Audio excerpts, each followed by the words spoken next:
Swedish telecoms equipment maker Ericsson has certainly spent a lot of time in the courtroom, most recently against Apple. But with the advent of the Internet of Things, it's looking again at how it can walk the talk on collaboration. The new Chief Intellectual Property Officer is Gustav Brismark, and he told me here at IPBC Global 2016 in Barcelona how they're looking to collaborate, especially with startup IoT companies that have no experience in telecommunications. Because the Internet of Things promises to be so remarkable for industry all over the world, they're calling it the fourth industrial revolution. Yeah. You make it sound like it's just a continuation of what you've done in past years, but aren't you seeing a whole lot of changes that will require perhaps a different approach?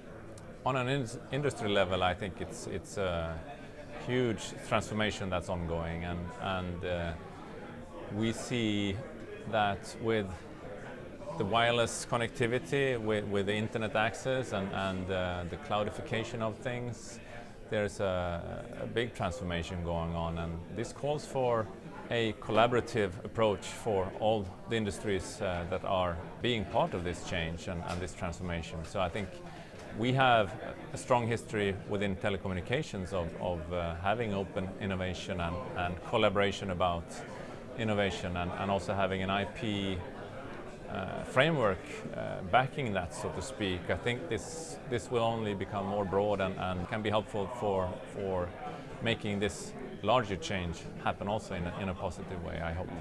So what does this collaboration look like? Collaboration can look in many different ways. In the case of telecommunication, we have a system where we share the result of our innovations in an early stage in order to create a commonly developed technology platform for many companies to develop new services and products upon. When we talk about the networked society, we will see this happening in various shapes and forms where we need to understand how we can make room for all of these industries coming together in a way where we need to do that while thinking of the collaboration as a main theme, I think. But you've also sued when you've seen the need to. For example, Xiaomi in India. Are you saying that you're going to not be so litigious and focus more on negotiation in order to bring about this collaboration? I think focusing on negotiation has always been the main theme of Ericsson, and the collaborative part is in the very early phase of technology development.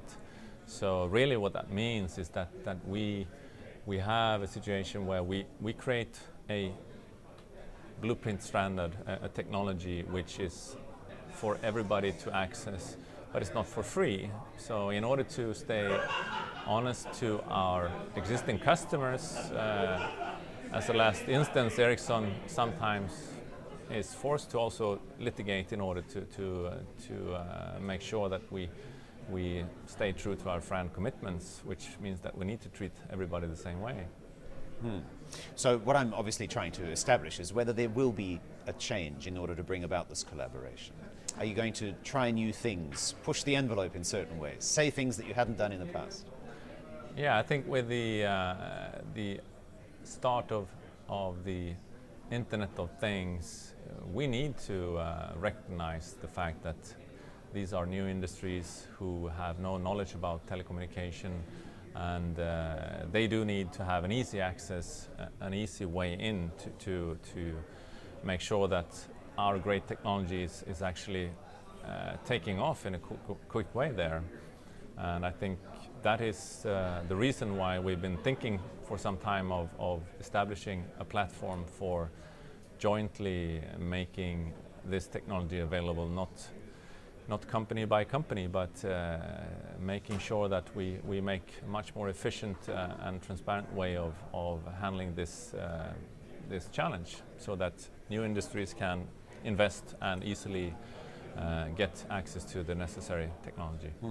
To what extent is privateering, like your sale of 2,000 patents to Unwired Planet, part of that effort to establish more partners, perhaps at arm's length to Ericsson? Ericsson has still divestment of patents as one potential monetization method, so we will look into that on a case-by-case basis.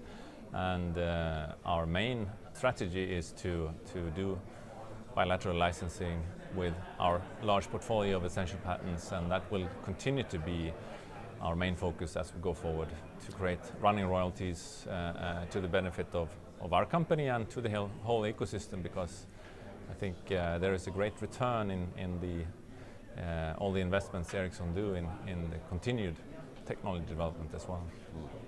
Okay, and now that Unwired Planet is selling its portfolio to Optus, and you're on public record as a company to have assented to that sale, does that mean that you will not be calling in your €1 billion call option, that you'll continue with the arrangement under Optus? I will not comment on that here and now, but it's true that we have a consent that needs to be given in order for the deal to go through. But you haven't yet decided whether to give that consent? The deal is not closed yet, so I think that's something that's still under progress. When can we expect to see an answer on that? I think you can expect to see the result of that within short.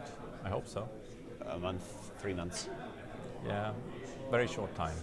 Okay. We'll see.